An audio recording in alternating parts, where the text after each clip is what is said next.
Hey everyone! Oh, look at my big hair going all over the place right now.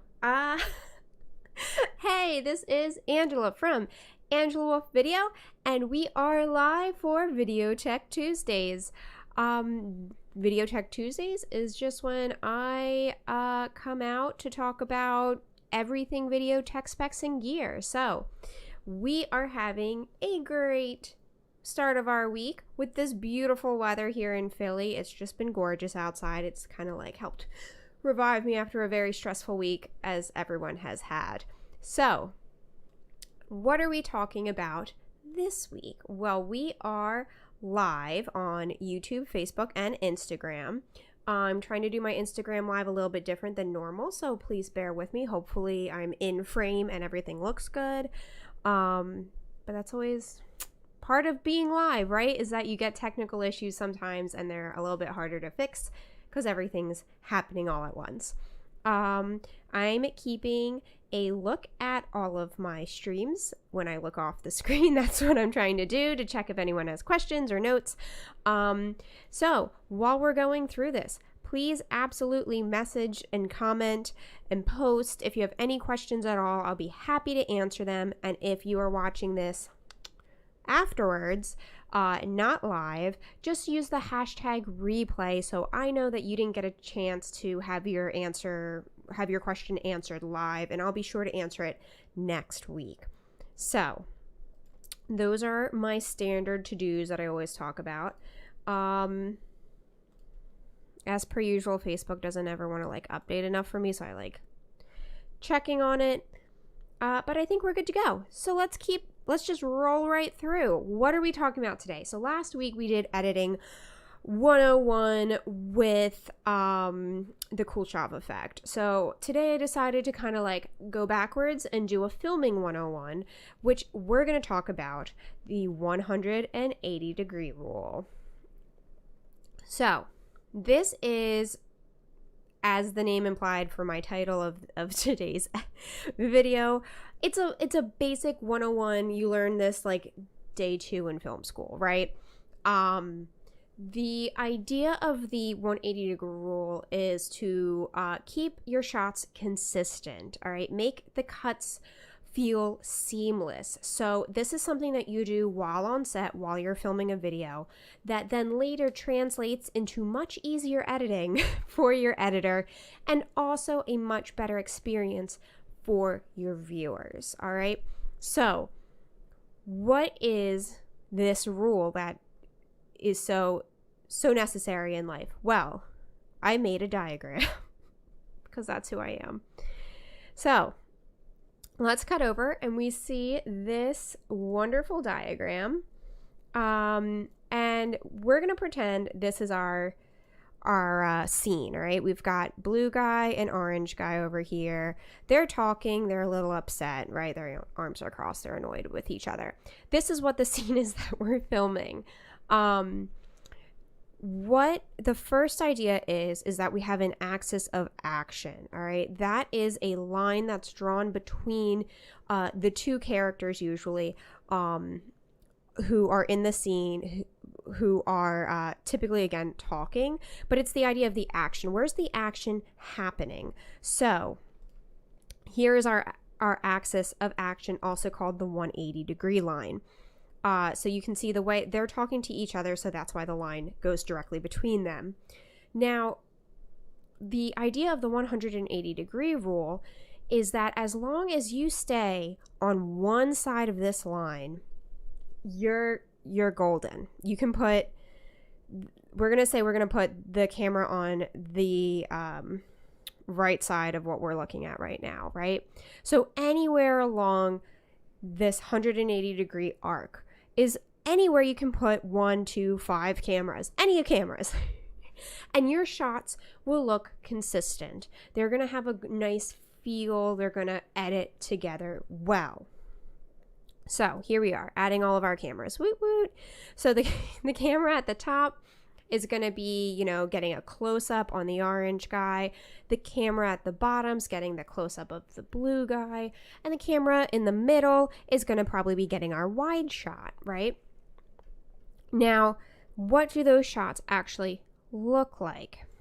Now, if we're looking at the shot on the right-hand side, all right, anywhere where we're following this 180-degree rule, we have where the cameras are located. For all of those shots, the guy in the orange is always going to be on the left-hand side of the screen, and the guy in the blue will always be on the right-hand side of the screen, depending on, the where exactly, how big they are in the screen, how much space they take up. Even if the other one's not even in the shot at all, we're always getting that profile and that setup between the two characters, and that's what's going to make these cuts flow and feel seamless. Now, if you see on the other side of the line to the left, if we were to move the camera on that side, what the camera would see would be the blue on the left and the orange on the right.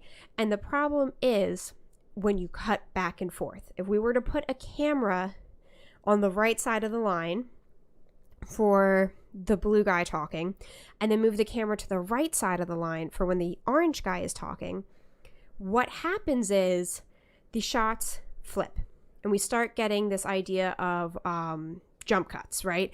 It's going to be a little bit jarring. It's going to be kind of an uneasy feeling. And this applies for no matter how many cameras you have. So if we're thinking of like a traditional film, they're going to do the whole scene, with the camera and close up on one character. Then they'll do the whole scene again with the close up on another character, then the whole scene as a wide, right? They're going to do it multiple times with one camera. But each time they set up that camera, it has to be on the same side of this line. Now, what happens, I'm going to just cut back over to me. Hi. So that's obviously very important if you're doing like a marketing video, if you're doing a branded video, if you're doing an about video, anytime you're going to have multiple camera angles, when you're not just doing something like what I'm doing right now with a stationary camera, no cuts, just going for it, right? Anytime you're going to be moving the camera around, you want to keep not like, you got to be just aware of the 180-degree rule, right? The biggest thing that I see this being broken, the most times I see this being broken, is with live events. When I see live event coverage and when I get the footage, or if I'm working with someone on live events, what happens is two different camera people are running at the same time. And they're both trying to get footage of what's going on. They're trying to get different angles. And one camera operator will be this side and the other camera operator be on this side. Now, multiple reasons why this is bad. Not only are we breaking the 180-degree rule so that when the editor's trying to cut between these two camera shots, it feels like the people in the shot are flipping constantly, like you're like doing like one of these horizontal flips with the footage. Besides that, there's a greater chance and most likely one camera is going to be in the shot of the other camera. This drives me nuts with live event footage, corporate events, weddings, anything. Anytime that you have live events with multiple camera operators, they need to be on the same line. Don't have one person in the aisle and the other person behind the huppah, behind the altar, something like that for weddings happens all the time, drives me bonkers. But again, like I said, this is super important for corporate videos as well, because even though you might not be filming with two different cameras, you're probably getting multiple camera angles, and you don't want the middle of your shots to feel like, again, like you just flipped the shot. It's going to be jarring. It's going to have a jump cut. It's going to be weird. All right.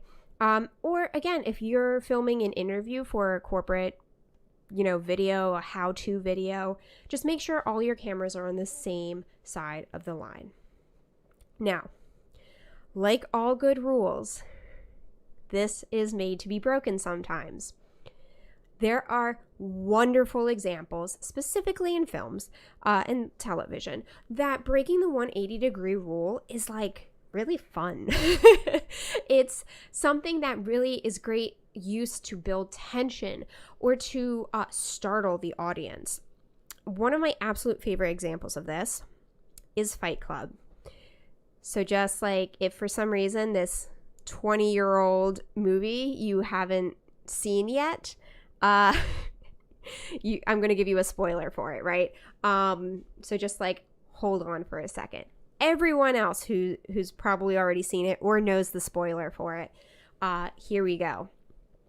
In Fight Club, they break the 180-degree rule a couple of times. Some of them are very subtle and some of them are really jarring. And the one that's like very jarring, and I think a really wonderful example of it, is when the narrator is in the kitchen and he's on the phone and the detective's talking to him saying like, oh, they're investigating how his apartment blew up. And the thing about their investigation is it looks like the narrator blew up his own apartment, and he's in the kitchen by himself on the phone talking with the inspector and like trying to figure out where these questions are going. And then it feels like out of nowhere, like a pop, almost, Tyler appears, right? He like jumps into frame, kind of startles the narrator, startles us as an audience, and he starts talking about, they think you did it, they think you blew up your apartment, and then they go into this whole thing back and forth, right, about it. That moment that Tyler pops into the scene is a flip. It's a 180-degree rule breakage where we had the narrator on the one side of the screen, he pops in, and suddenly the narrator's on the opposite side of the screen. And this is wonderful because not only does the narrator get startled when Tyler appears, so it makes sense that we would be startled when he appears. Spoilers, they're the same person. So this is this transition, right?